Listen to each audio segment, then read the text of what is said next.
Hi tech fans, it's me Mackenzie with TechRepublic. Joining me again is Lance Whitney, a longtime writer and reporter covering technology. In his latest article on TechRepublic, he wrote about the top malware and how you can protect yourself and your businesses. If you want to read the full article, then be sure to click the link in the description below. Now Lance, there has and probably will always be fear towards malware, especially for companies who have tons of important and sometimes private information that they just can't risk getting leaked. So before we talk malware, can you tell us first what malware is and how does it affect businesses today? Sure, Mackenzie. So this article was based on an advisory that came from both the US and Australia, specifically from CISA in the US, which is the Cybersecurity and Infrastructure Security Agency, which is why we call them CISA. And it came from the Australian Cybersecurity Center. So it was a joint advisory from the two countries. It was talking about the most prominent malware strains or types of malware for 2021. So, malware is basically a type of infection that a cyber criminal will deploy to their targeted victims. And malware is often a prelude for a more serious or more potentially devastating type of attack. So, malware could be used to compromise a computer in which the attacker is able to actually remotely control the machine. Malware can be used to install a virus or some other type of threat, and it may be a way to try to compromise the person's account to gain login credentials, passwords, sometimes financial information.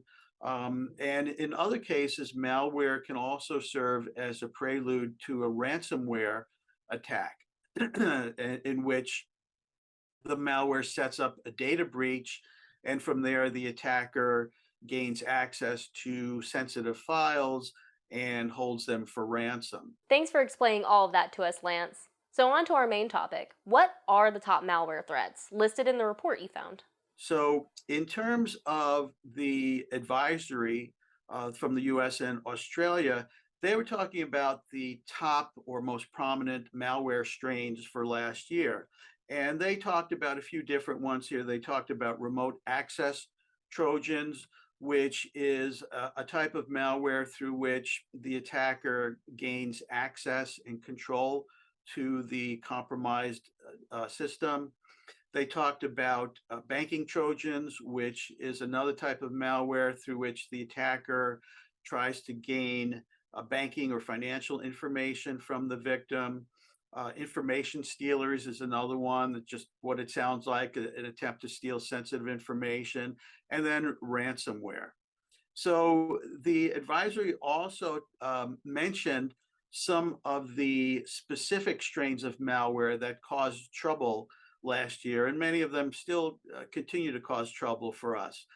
Just a few that they mentioned: Agent Tesla, Formbook, LokiBot, Mouse Island. I'd like to meet some of the criminals who name these things, because they're certainly kind of creative names. Qakbot, TrickBot, and GootLoader. So most of these types of malware have been around for at least 5 years. Some of them have been around for 10 years, so they've had a pretty long life. And the advisory also talked about where these strains come from and how they've been used. So number one is Qakbot and TrickBot are often used by cyber criminals in Europe and Asia. And they're often deployed with the knowledge, or in some cases, the permission of the Russian government, which seems to like to allow different malware and different cyber attacks as long as they're not the target. So that's one thing to keep in mind. TrickBot malware is often used as a prelude to a ransomware attack. And in fact, it was used in 450 different ransomware attacks last year. Formbook, Agent Tesla, and Remcoast were used in phishing campaigns in 2021. And a lot of these campaigns exploited the pandemic. That's been a popular theme, unfortunately, for the past couple of years for phishing campaigns. The attackers will take advantage of people's fears and anxieties about the pandemic in an attempt to try to steal login credentials or other sensitive information from them. So now that we know who and what is a threat, how can security pros protect their organizations? Sure, Mackenzie. So the advisory had some good tips here. Some of these are are ones we've heard before, but they're always worth repeating. Number one tip is to make sure you keep all your software updated and patched. One of the key ways that cyber criminals will launch an attack is by exploiting a security vulnerability, which unfortunately are all too prevalent. And so to counteract that, you want to make sure that your software, your operating systems, your applications, your firmware, that these are all updated and patched.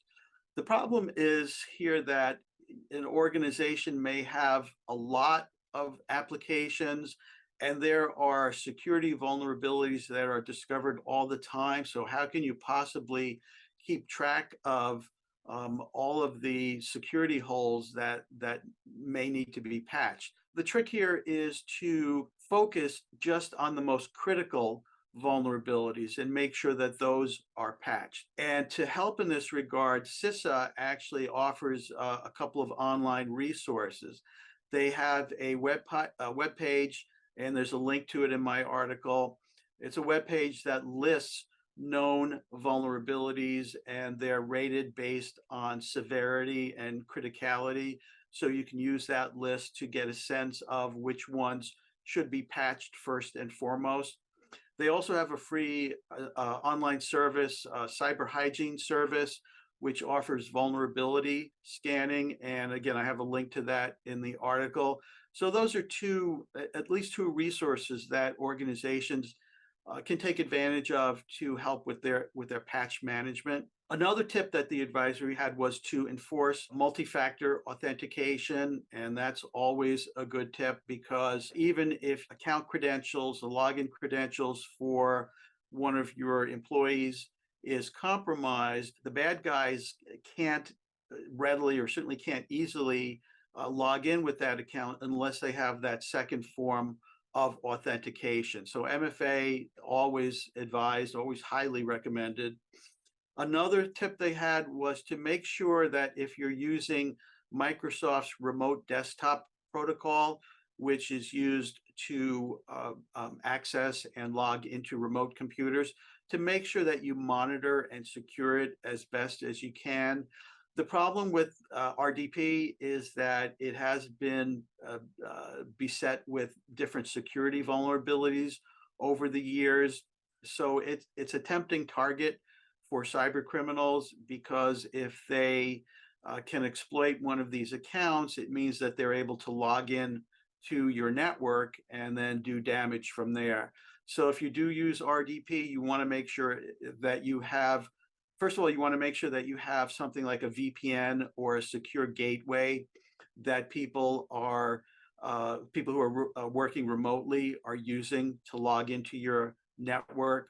And then from there, you want to make sure that you monitor and record all instances of your RDP account access, so that you'll be notified if there's any suspicious activity.